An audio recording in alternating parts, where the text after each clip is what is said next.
look at the 4 examples here. In each of these examples, the pronumeral occurs on both sides of the equation. So these are referred to as equations with pronumerals on both sides. What we aim to do is to collect the terms with pronumerals together on one side of the equation. Again, easiest way I find is by way of example. So we've got terms with y on both sides of the equation, and I want to bring them together onto one side of the equation. I normally bring them to the left-hand side. So I need to look here and think, what can I do to cancel the 3y off the right-hand side? Well, if I've got 3y, if I subtract 3y, 3y subtract 3y cancels. So I've been successful in removing it from that side. But remember, whatever I do to one side, I have to do to the other side. So basically, I've just subtracted 3y from both sides of the equation. Then that leaves me 5y minus 3y is 2y equals 3. 2 times y, so the opposite is divide, so divide by 2. Divide this side by 2 as well. So y equals 3 over 2 as an improper fraction, or 1.5 as a mixed number.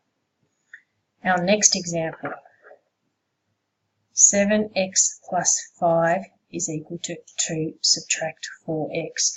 Look at my right hand side. I would like to cancel the subtract 4x.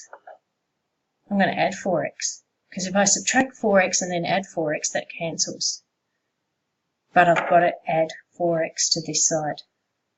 So on my left hand side, I combine my like terms. I have 7x plus 4x is 11x.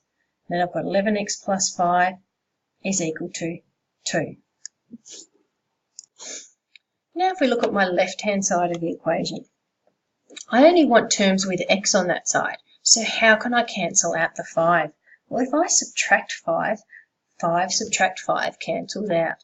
So I'm going to subtract 5 from my right-hand side. So it leaves me with 11x is equal to negative 3. And it's 11 times by x, so I'm going to divide by 11, so that cancels. Divide my other side by 11. So x is equal to negative 3 over 11.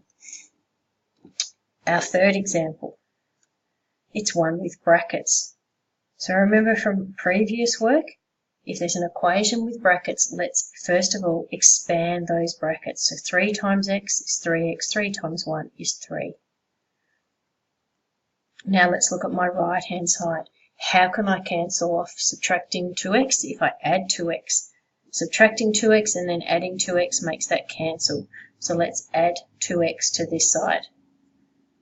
On my left hand side, I've got 3x, add 2x is 5x, and then I've got a plus 3 is equal to 14.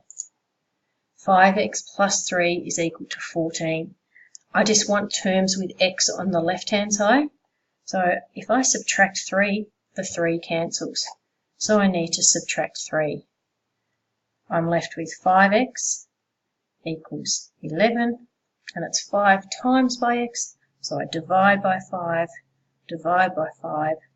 So x is equal to 11 over 5 as an improper fraction, or if I'd like to write it as a mixed number, it's 2 1/5.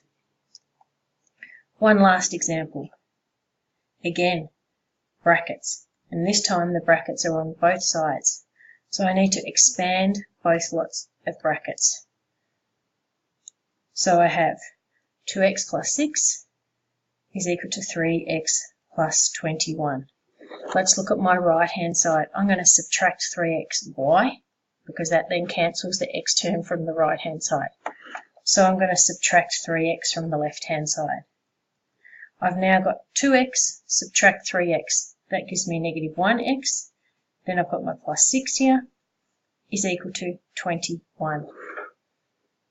I don't want the 6, on the left-hand side, because I don't want terms without x on the left-hand side, so I'm going to subtract 6. Cancel, subtract 6.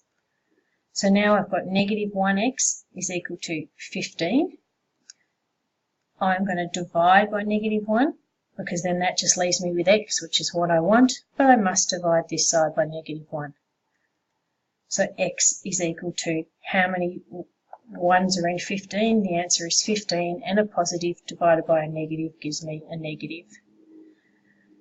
So equations with pronumerals on both sides just involves us doing a little bit of manipulation and moving things around to gather on one side all the terms with the pronumeral, and on the other side the terms without the pronumeral.